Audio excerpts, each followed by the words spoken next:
Local talk. Hi hello welcome to local talk. Telugu రాష్ట్రాల్లో అభివృద్ధి ఏ స్థాయిలో జరుగుతుంది? ఎమ్మెల్యేలుగా గెలిచిన వారు ప్రజా ప్రయోజనాల కోసం పనిచేస్తున్నారా లేదా వారి స్వలాభం కోసం పనిచేస్తున్నారా అనే అంశాలను బీఆర్కే న్యూస్ గ్రౌండ్ లెవెల్లో తెలుసుకునే ప్రయత్నం చేసింది. ఈ క్రమంలో పలు ఆసక్తికర విషయాల్ని తెలుసుకున్నాం. మేం వీటిని చెప్పే ముందు ఎలాంటి ఆధారాలతో వేస్తున్నారు అనే అనుమానం రాజకీయాల్లో ఉన్న వారికి రావచ్చు. కానీ చాలా మంది మీడియా ముందుకు వచ్చి చెప్పేందుకు భయపడ్డారు. అందుకే మేం తెలుసుకున్న బలం బలహీనత అంశాలను చెప్తున్నాం. ఇంకెందుకు ఆలస్యం? మరి ఎవరి పనితీరు ఎలా ఉందో నియోజకవర్గాల వారిగా తెలుసుకుందాం. వైఎస్ఆర్ కడప జిల్లాలోని నియోజకవర్గం ప్రొద్దుటూరు.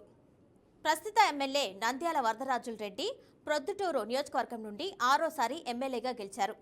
2024 అసెంబ్లీ ఎన్నికల్లో కూటమి తరపున టీడీపీ అభ్యర్థి నంద్యాల వరదరాజుల రెడ్డి ఎమ్మెల్యేగా గెలిచారు.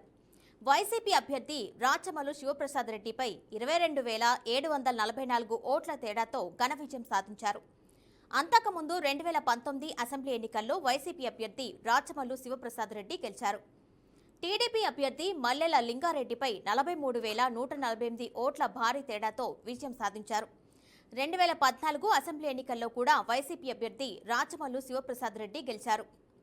టీడీపీ అభ్యర్థి నంద్యాల వరదరాజుల రెడ్డిపై 12,945 ఓట్ల తేడాతో విజయం సాధించారు. కడప జిల్లా రాజకీయాల్లో ప్రొద్దుటూరు పెద్ద ఆయనగా సుపరిచితులైన నంద్యాల వరదరాజుల రెడ్డి సుదీర్ఘ రాజకీయ ప్రస్థానంలో అపార ప్రజాదరణ కలిగిన తిరుగులేని నాయకుడిగా ఎదిగారు. అయితే ప్రస్తుతం నియోజకవర్గంలో టీడీపీలోని అంతర్గత విభేదాలు, ద్వితీయ శ్రేణి నాయకత్వాన్ని తట్టుకోవడం ఆయనకు రాజకీయంగా పెద్ద సవాలుగా మారాయి.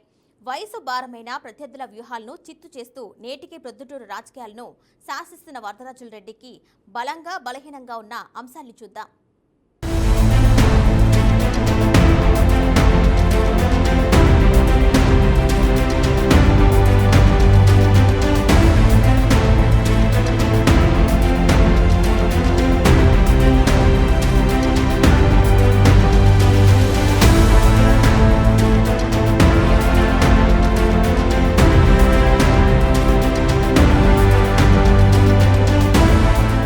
ముందుగా ఎమ్మెల్యే నంద్యాల వరదరాజుల రెడ్డి బలం చూద్దాం.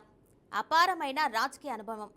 నంద్యాల వరదరాజుల రెడ్డి ప్రొద్దుటూరు రాజకీయాల్లో అత్యంత అనుభవజ్ఞుడైన నాయకుడిగా గుర్తింపు పొందారు. నియోజకవర్గం నుండి గతంలో 1985, 89, 1994, 99, 2004 వరుసగా 5 సార్లు ఎమ్మెల్యేగా విజయం సాధించి 2024లో 6వ ఎమ్మెల్యేగా గెలిచి తన రాజకీయ బలాన్ని మరోసారి చాటుకున్నారు. ప్రొద్దుటూరు నియోజకవర్గ చరిత్రలో అత్యధిక సార్లు ఎమ్మెల్యేగా ఎన్నికైన నాయకుడిగా ఆయనకు ప్రత్యేక స్థానం ఉంది.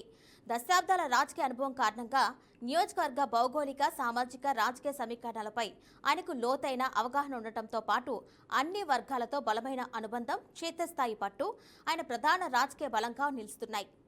మరో బలమైన అంశాన్ని చూసినట్లయితే బలమైన క్యాడర్, ప్రజల్లో ప్రత్యేక ఇమేజ్.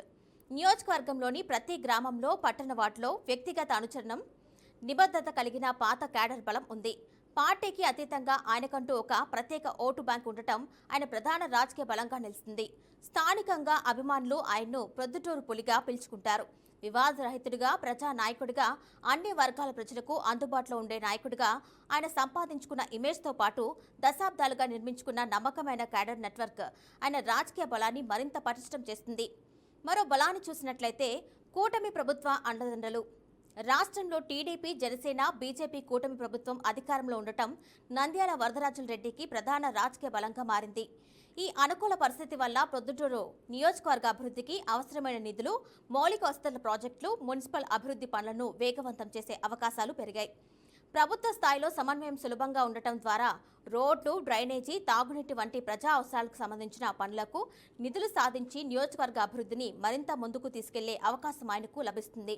ఇక మరో బలమైన అంశాన్ని చూసినట్లయితే ఫ్యాక్షన్ వ్యతిరేక ఇమేజ్. ప్రొద్దుటూరులో ఫ్యాక్షన్ రాజకీయాలకు దూరంగా శాంతి భద్రతలకు ప్రాధాన్యత ఇచ్చే నాయకుడిగా గుర్తింపు పొందారు. ముఖ్యంగా వ్యాపార వర్గాలు, పట్టణ మధ్యతరగతి ప్రజల్లో ఆయనపై విశ్వాసం ఉండటానికి ఇది ఒక ప్రధాన కారణంగా భావించబడుతుంది. నగరంలో ప్రశాంత వాతావరణం, వ్యాపారాలకు అనుకూల పరిస్థితులు, ప్రజల భద్రత విషయంలో ఆయన సానుకూల వైఖరి కలిగి ఉన్నారు అనే అభిప్రాయం ఉంది. ఈ ఫ్యాక్షన్ వ్యతిరేక ఇమేజ్ తటస్థ ఓటర్లు, వ్యాపార వర్గాలు, పట్టణ ప్రజల్లో ఆయనకు అదనపు మద్దతును తీసుకువస్తూ రాజకీయంగా బలాన్ని పెంచుతుంది. మరో బలమైన అంశాన్ని చూసినట్లయితే పట్టణ ప్రణాళిక, మౌలిక వసతుల అభివృద్ధిపై పట్టు. గతంలో ప్రజాప్రతినిధిగా ఉన్న సమయంలో ప్రొద్దుటూరు మున్సిపాలిటీ పరిధిలో తాగునీటి పథకాలు, రహదారుల అభివృద్ధి, ఇతర మౌలిక వసతుల కల్పనలో కీలక పాత్ర పోషించారు. పట్టణ అవసరాలపై ఉన్న అవగాహన, దీర్ఘకాలిక అభివృద్ధి ప్రణాళికలపై ఆయనకున్న పట్టు ప్రజల్లో సానుకూల అభిప్రాయాన్ని కల్పించింది. అదేవిధంగా ప్రొద్దుటూరులోని బంగారం, వస్త్రాలు, ఇతర వ్యాపార రంగాలకు చెందిన ప్రముఖ వ్యాపార వర్గాలతో ఆయనకున్న సత్సంబాలు పట్టణ అభివృద్ధి కార్యక్రమాలకు మద్దతుగా నిలుస్తూ స్థానిక ఆర్థిక వ్యవస్థ బలోపేతానికి కూడా దోహదపడుతున్నాయి.